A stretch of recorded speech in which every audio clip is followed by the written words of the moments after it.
Oke, selamat siang Sobat Bemia. Jadi hari ini tadi kita belajar mengenai Applied Visual Design yang part 4-nya. Topiknya tentang elemen position level 2 Miss buat karena level 1 atau basicnya itu sudah kita pelajari di PH2. Jadi di sini kita akan lebih belajar bagaimana menerapkan elemen position ini untuk membangun suatu website yang baik. Oke, kita mulai ya. Jadi setiap elemen dalam HTML itu aslinya dari awal sudah punya default display-nya. Bagaimana mereka tertampilkan secara default.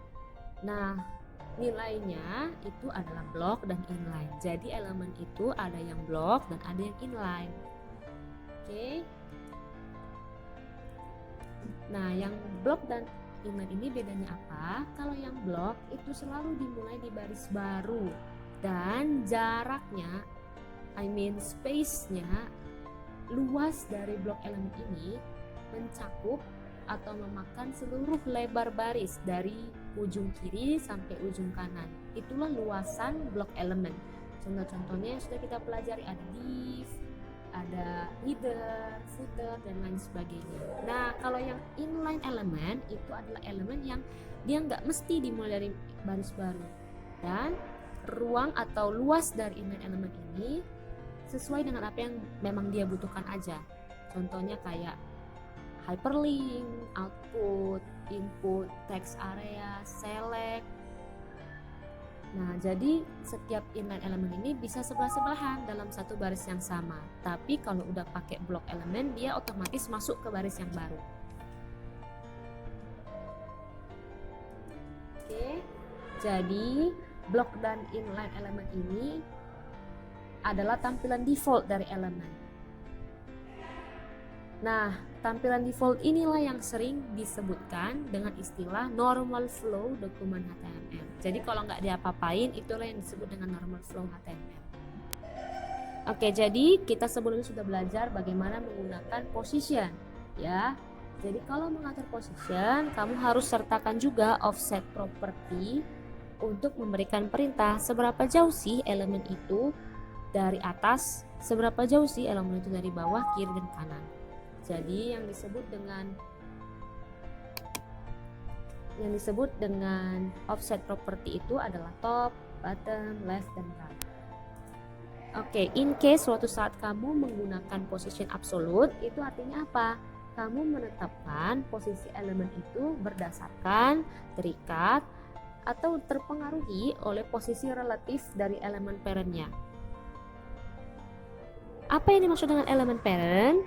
Jadi kalau kita perhatikan di coding ini ada body, di bawahnya welcome, heading 1. Terus di bawahnya ada section, di bawahnya ada form, ada lagi label. Jadi yang dimaksud dengan elemen parent itu adalah label ini elemen parent-nya adalah form. Form elemen parent-nya adalah section. Section elemen parent-nya adalah heading 1 dan heading 1 elemen parent-nya adalah body. Oke, jadi coba kita sekarang perhatikan yang coding CSS-nya yang di sebelah kanan ini, yang di dalam text style. Jadi tadi yang form sudah Miss kasih nama ID search bar. Lalu search bar ini Miss atur position absolute dengan jarak top 50 pixel dan right 50 pixel. Terus Miss atur juga untuk elemen section, Miss atur position relatif dengan jarak top 50 pixel. Seperti tadi yang sudah kita kuiskan, jadi nanti jarak search bar ini adalah 100 pixel dari atas. Kenapa? Seperti tadi yang sudah dijelaskan Felicia, karena sudah dimasukkan si search bar ini di dalam section, elemen parentnya si search bar ini adalah section, maka jarak yang 50 pixel ini dihitung dari si section ini. Jadi 50 pixel tambah 50 pixel jadi 100 pixel. Maka kesimpulannya search bar ini jaraknya adalah 100 pixel dari atas. Seperti itu ya. Maka kalau kamu menggunakan position absolute, cara menghitung posisinya adalah seperti contoh tadi itu. Oke, jadi tadi karena kamu perhatikan codingnya, ada Miss perkenalkan tag baru yaitu section. Section ini adalah salah satu bagian dari HTML layout. Di sini sudah visualisasikan bagaimana sih sebenarnya HTML layout itu. Ya, jadi HTML layout ini adalah biasanya cara developer website menyajikan kontennya seperti magazine atau newspaper. Oke, kali ini kita akan belajar satu-satu peran dari masing-masing part layout di HTML ini. Ada header, nav, section, artikel, footer, dan aside.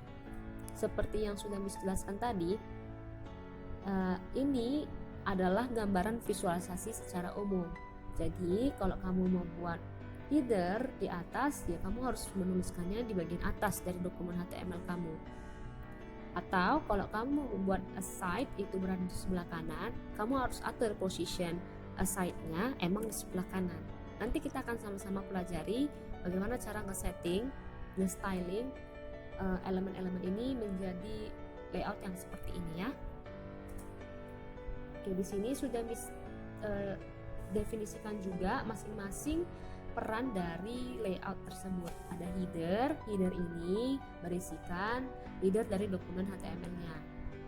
Ya, seperti fungsi header lah pada umumnya. Terus ada yang nav. Nav ini berisikan sets of navigation links. Artinya isinya adalah kumpulan dari link, hyperlink navigation. Terus ada bagian section. Nah, untuk bagian section inilah hampir seluruh isi website kita berada di dalam section ini.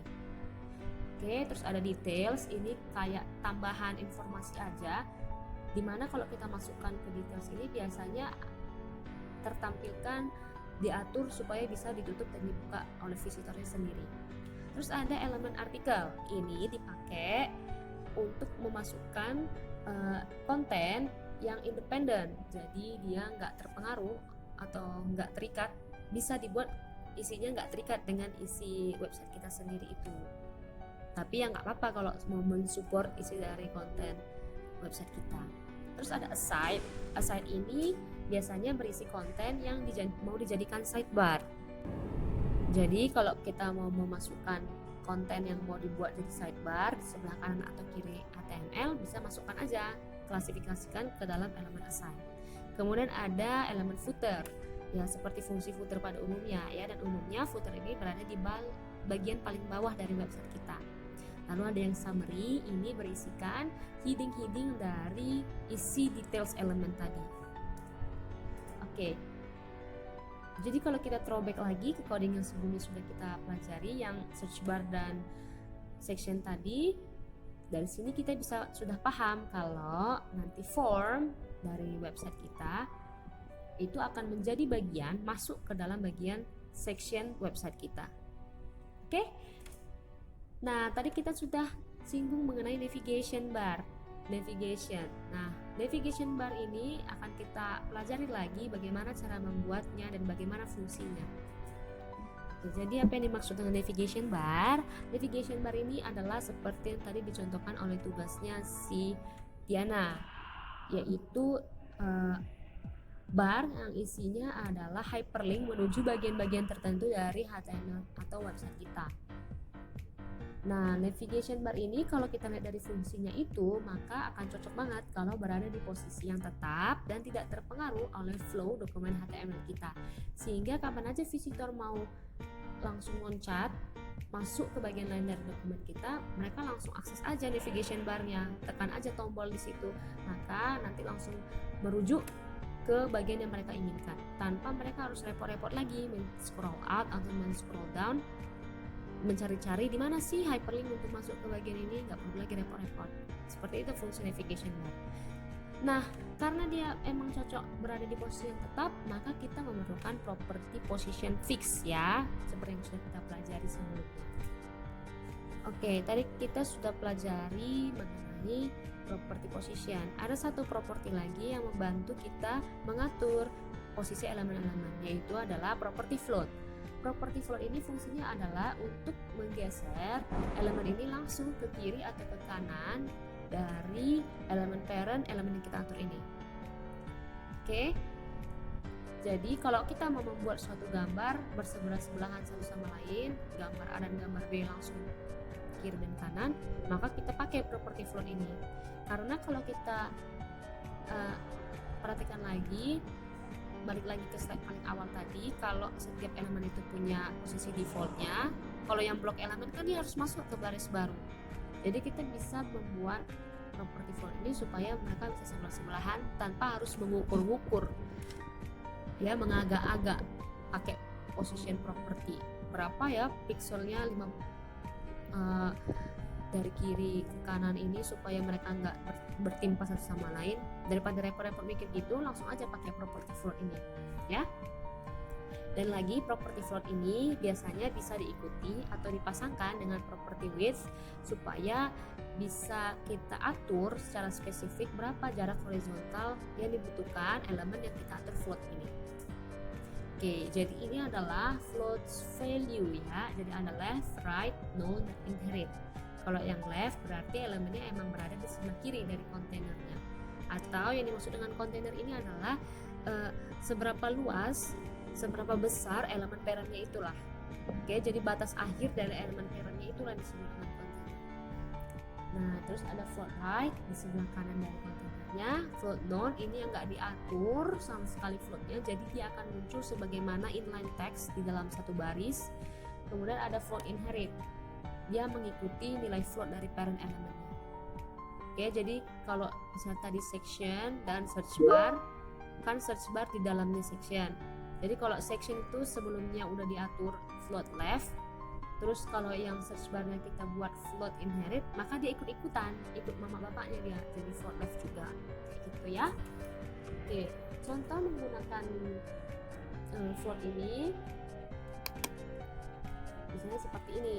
Jadi float none, kalau kalian perhatikan gambar semangkanya, satu baris dengan taste like strawberries on a summer evening ini, dan sebagainya. Oke, tapi kalau kita atur float right, misalnya gambarnya langsung bersebelahan dengan satu paragraf ini langsung. Begitu juga dengan float left, ya, langsung masuk ke paragrafnya langsung bersebelahan dengan watermelonnya ini. Oke, jadi nggak mesti harus teks dan gambar, ini berlaku untuk semua elemen, gambar dengan gambar, div dengan div, dan sebagainya. Oke, selanjutnya, jadi untuk menggabungkan materi ini supaya lebih bermanfaat lagi, kita bisa menggunakan HTML layout dan property flow ini menjadi satu kesatuan. Nah, ini juga penting karena HTML layout, kalaupun kita masukkan ke dalam aside, nggak semata-mata langsung elemen itu berada di sebelah kanan dari website kita. Kita tetap harus atur floatnya, positionnya, besarnya dari elemen ini supaya dia berpindah ke sebagian kanan atau menjadi sidebar dari website kita. Jadi untuk kali ini perhatikan, untuk elemen section bisa atur float left dengan width 45% dan aside bisa atur dengan float right dengan width 45% juga. Maka dengan membuat seperti ini, tampilannya akan membuat kolom-kolom. Ya, ini seperti tugasnya Anabel tadi, ada kolom-kolom. Oke, terus ada tulisan width 45%. Yang dimaksud dengan width 45% ini adalah jarak horizontal elemen ini yang abu-abu ini, yang Miss buat abu-abu ini, besarnya 45% dari screennya.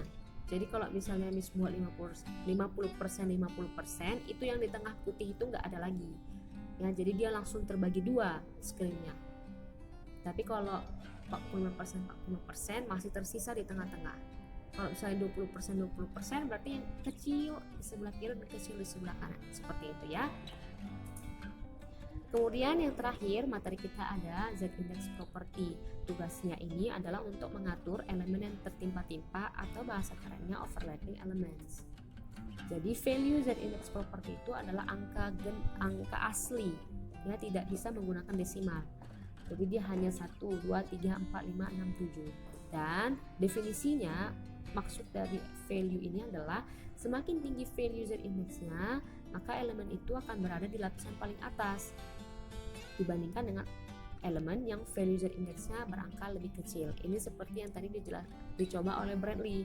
Jadi kalau misalnya ada yang elemen Z-indexnya 5, terus ada yang Z-indexnya 1, yang berada di paling atas yang muncul di paling atas itu adalah yang Z indeksnya 5. Jadi yang Z indeksnya 1 akan tertimpa oleh yang Z indeksnya 5. Oke, nanti kalau kamu sudah berhasil menggunakan Z index property dengan maksimal, maka website kamu bisa aja menjadi seperti ini ya.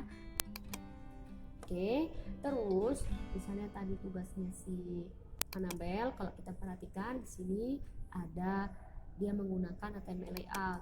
Di sini dia menggunakan header, terus ada artikel dan section, terus dia menggunakan footer paling bawah.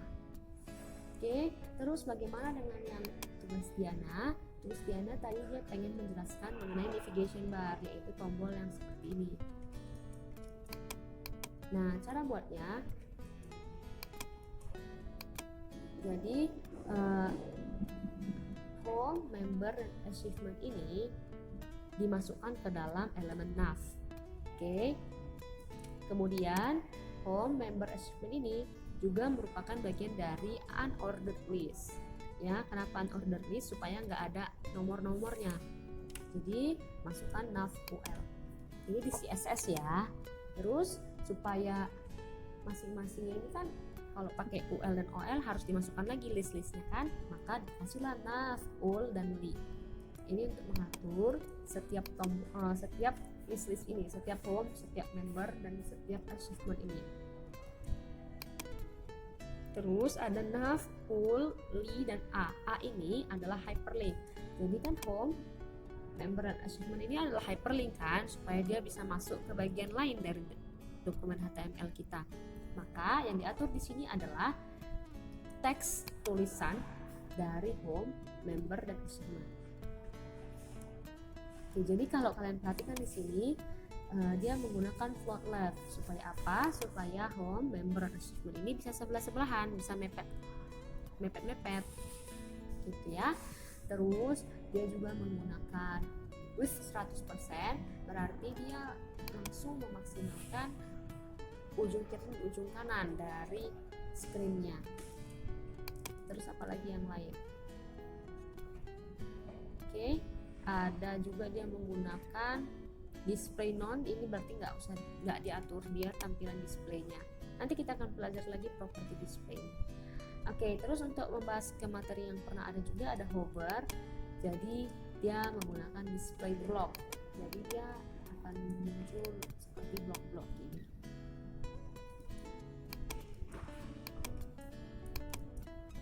Oke, jadi nanti untuk yang HTML-nya di dalam nav ada unordered list, terus di dalamnya ada list, dan list itu adalah hyperlink.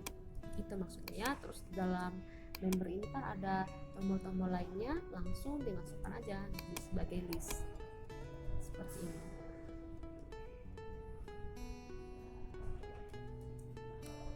Itu aja pelajaran kita pada hari ini sebenarnya ya. Jadi berharap semuanya bisa paham ya apa yang kita coba pelajari pada pertemuan hari ini. Bisa akhiri, terima kasih buat perhatiannya. Selamat belajar mandiri ya kelas 11 PEM ya. Selamat pagi, siang, dan malam.